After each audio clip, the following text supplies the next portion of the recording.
স্বাগত বেস্ট স্কুলে। হুমায়ুন আজাদ সম্পর্কে সকল গুরুত্বপূর্ণ তথ্যগুলি চলুন জেনে নিই। হুমায়ুন আজাদ ব্যক্তি পরিচিতি। হুমায়ুন আজাদ 28শে এপ্রিল 1947 কামারগাঁ, শ্রীনগর, বিক্রমপুরে বর্তমান মুন্সিগঞ্জে জন্মগ্রহণ করেন।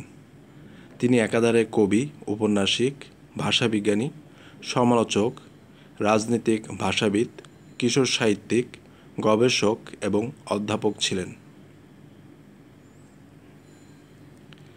তিনি বাংলাদেশের অন্যতম প্রথাবিরোধী এবং বহুমাত্রিক লেখক, যিনি ধর্ম, মৌলবাদ, প্রতিষ্ঠান ও সংস্কার বিরোধিতা, যৌনতা, নারীবাদ ও রাজনীতি বিষয়ে তার বক্তব্যের জন্য 1980-এর দশক থেকে পাঠকগোষ্ঠীর দৃষ্টি আকর্ষণ করতে সক্ষম হয়েছিলেন। হুমায়ুন আজাদের 7টি কাব্যগ্রন্থ, 12টি উপন্যাস ও 22টি সমালোচনা গ্রন্থ, 7টি ভাষাবিজ্ঞান বিষয়ক, 8টি কিশোর সাহিত্য ও অন্যান্য প্রবন্ধ সংকলন মিলিয়ে 60টিরও অধিক গ্রন্থ তার জীবদ্দশায় এবং মৃত্যু পরবর্তী সময়ে প্রকাশিত হয়।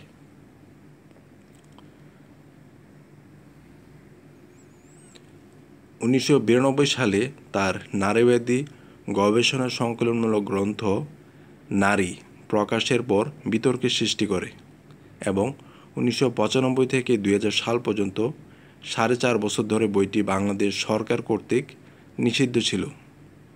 এটি তার বহুল আলোচিত গবেষণামূলক কাজ হিসেবেও স্বীকৃত। এছাড়াও তার পাকসার জমিন সাত বাদ উপন্যাসটি পাঠক মহলে বিতর্কের সৃষ্টি করেছিল। বাংলা সাহিত্যে তার অনন্য অবদানের জন্য তাকে 1986 সালে বাংলা একাডেমি পুরস্কার এবং 2012 সালে সামগ্রিক সাহিত্যকর্ম এবং ভাষাবিজ্ঞানে বিশেষ অবদানের জন্য মরণোত্তর 21 পদক প্রদান করা হয়। 12 আগস্ট 2004 57 বছর বয়সে তিনি মিউনিখ, জার্মানিতে মারা যান। হুমায়ুন আজাদ রচিত উল্লেখযোগ্য কাব্যগ্রন্থ। হুমায়ুন আজাদ কবিতার মাধ্যমে সাহিত্য চর্চার শুরু করেছেন ঢাকা বিশ্ববিদ্যালয় থেকে। 60-এর দশকের পরিব্যাপ্ত হতাশা, দ্রোহ, ঘৃণা, প্রেম ইত্যাদি তার কবিতার প্রধান বিষয়বস্তু ছিল। 1973 সালের জানুয়ারিতে প্রকাশিত তার প্রথম কাব্যগ্রন্থ অলৌকিক স্টিমার। তার রচিত উল্লেখযোগ্য কাব্যগ্রন্থগুলো লক্ষ্য করুন। জলচিতাবাঘ 1980, এটি তার দ্বিতীয় কাব্যগ্রন্থ। সব কিছু নষ্টদের অধিকারে যাবে 1985, এই কাব্যগ্রন্থকে বলা হয় হুমায়ুন আজাদের শ্রেষ্ঠ কাব্যগ্রন্থ।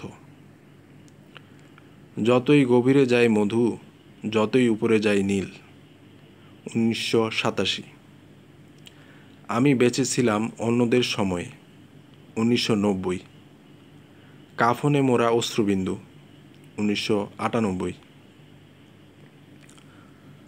পেরোনোর কিছু নেই 2004। এগুলি তার উল্লেখযোগ্য কাব্যগ্রন্থ। হুমায়ুন আজাদ রচিত উল্লেখযোগ্য উপন্যাস। মূলত কবি, গবেষক ও প্রাবন্ধিক হলেও হুমায়ুন আজাদ 1990-এর দশকে উপন্যাসিক হিসেবে আত্মপ্রকাশ করেন। হুমায়ুন আজাদের উপন্যাসে যাত্রা শুরু হয় 1994 সালে। তার প্রথম উপন্যাস 56,000 বর্গমাইল আলোড়ন সৃষ্টি করেছিল। বাংলাদেশের সামরিক শাসন প্রেক্ষাপটে রচিত এই উপন্যাসটি। 2004 সালে মৃত্যু অবধি তার প্রকাশিত উপন্যাসের সংখ্যা ছিল 12টি। তার রচিত উল্লেখযোগ্য উপন্যাস লক্ষ্য করুন। সব কিছু ভেঙে পড়ে 1995, মানুষ হিসেবে আমার অপরাধসমূহ 1996, কবি অথবা দণ্ডিত অপুরুষ 1999, পাকসার জমিন সাত বাদ 2004।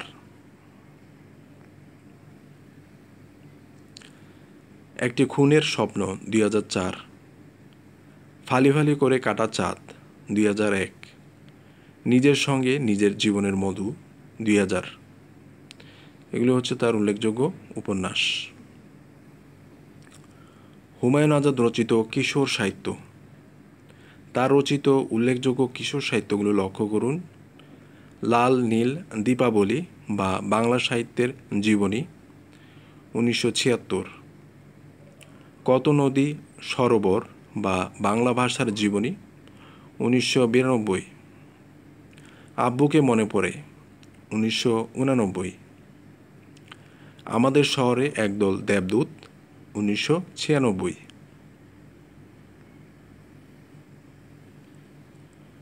হুমায়ুন আজাদ রচিত গল্প।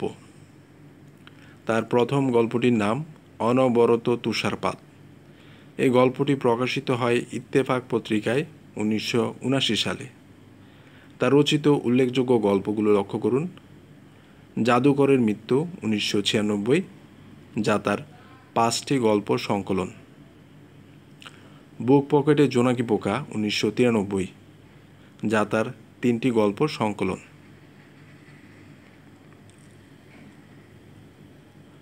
হুমায়ুন আজাদ রচিত প্রবন্ধ।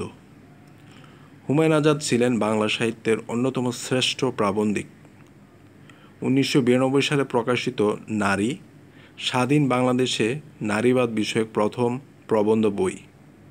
এই প্রবন্ধ গ্রন্থের জন্য তিনি তীব্র সমালোচিত হন।